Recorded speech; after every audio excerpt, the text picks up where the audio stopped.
असदुद्दीन ओवैसी जिनको हम जानते हैं और जो अक्सर संविधान की बात करते हैं, वो इस्लाम को ऊपर रखते हैं या संविधान को ऊपर रखते हैं? नहीं, ये सवाल नरेंद्र मोदी से पूछा जाए, ये सवाल अमित शाह से क्यों नहीं पूछा जाता?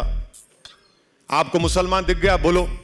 मैं यही तो कह रहा हूं ना कि आप जिस प्रीमाइस से आते हैं, आपके दिल में बात क्यों पैदा होती है कि मुसलमान से पूछा जाए कि वतन के तुम वफादार हो या नहीं हो? क्या? दोस्तों, हम सब जानते हैं कि बैरिस्टर असदुद्दीन ओवैसी अपनी बेबाकी के लिए जाने जाते हैं। असदुद्दीन ओवैसी को अक्सर सवालों की बेबाकी से और बड़ी समझदारी से जवाब देते हुए आप सबने अच्छी तरह से सुना होगा। आज हम बात कर रहे हैं TV9 पर हुई एक कार्यक्रम का, जहां पर असदुद्दीन ओवैसी ने देशभक्ति को लेकर पत्रकार की बोलती ही बंद कर दी। तो देखिए पहले ये पूरा वीडियो। आप ये सवाल करेंगे मौलाना अबुल कलाम आजाद से? क्या आप सवाल करेंगे अल्लामा फजल खैराबादी से? क्या आप सवाल करेंगे जौहर बरदरान से? क्या उन उलमाओं से सवाल करेंगे जिन्होंने देश की आजादी के लिए जिहाद का फतवा दिया था?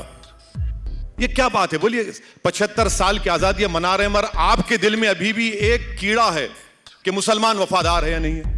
मैंने भारत के संविधान के ऊपर अल्लाह के नाम पर ओथ लिया है। अब इससे बढ़कर अब मुझे आपसे वफादारी की सर्टिफिकेट की जरूरत नहीं है। आप क्या सोचते, मुझे उसकी फिक्र नहीं है। मैं ये कह रहा हूं कि देश में मुझे अपने मजहब पर चलने की पूरी इजाजत है। मुझे देश के चप्पे चप्पे से मोहब्बत है। मैं जब तक जिंदा रहूंगा, इस सरजमीन पर रहूंगा, जब अल्लाह की तरफ से वक्त आएगा तो इसी जमीन में चला जाऊंगा।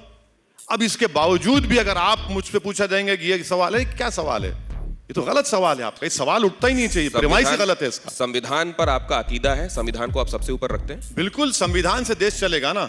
संविधान से देश चलेगा। तो संविधान में आर्टिकल 44 के संदर्भ में आपका क्या ख्याल है? संविधान में शराबबंदी पर आपका क्या पोजीशन है? आप लोग 6:30 बजे के बाद पीते हैं, टून हो जाते हैं, इसलिए आप डायरेक्टर प्रिंसिपल की बात नहीं करते। बताइए क्यों नहीं करते आप? संविधान में इस बात का जिक्र है कि भारत के जो नेचुरल रिसोर्सेस हैं इक्विटेबल डिस्ट्रीब्यूट होना चाहिए। आज देश की 55% वेल्थ 5% लोगों के पास है, वो डायरेक्टर प्रिंसिपल भूल गए आप। अनएम्प्लॉयमेंट का जिक्र देश ने किया था। 1947 के बाद हमने कहा था कि वी विल इरेडिकेट पॉवर्टी। आज सबसे बड़े प्रदेश का मुख्यमंत्री कहता है कि भाइयों बहनों, अब 23 से 21 साल कर दिए, खुश हो जाओ। डायरेक्टिव प्रिंसिपल में ये चीजें भी हैं। आप 44 की बात करते हैं, तो बताइए 44 में आप क्या करना चाहेंगे? गोवा में अगर एक हिंदू भाई और उसकी वाइफ को मेल औलाद नहीं होती है तो वो दूसरी शादी कर सकते हैं। आप यूनिफॉर्म सिविल कोड की बात करते हैं, क्या आप जाकर हिमाचल प्रदेश में एग्रीकल्चर लैंड खरीद सकते हैं? नहीं खरीद सकते। आप यूनिफॉर्म सिविल कोड की बात करते हैं कि हमने संविधान में नॉर्थ ईस्ट के मिजोरम, नागालैंड को, उन स्टेट्स को उनका कल्चरल राइट प्रोटेक्शन का संविधान में इख्तियार दिया। चलिए करके देखिए क्या तमाशा होता है वहां पर। यूनिफॉर्म सिविल कोड की जरूरत नहीं है, मेरा मानना है। इस देश की खूबसूरती उसकी डाइवर्सिटी है। और याद रखिए कि असदुद्दीन ओवैसी को बइज़्ज़त मुसलमान आर्टिकल 29 का जो फंडामेंटल राइट है, मुझे राइट टू कल्चर का प्रोटेक्शन है। मुझे उस पर आप कैसा छीन सकते हैं मुझसे, आप आर्टिकल 29 मुझसे आप।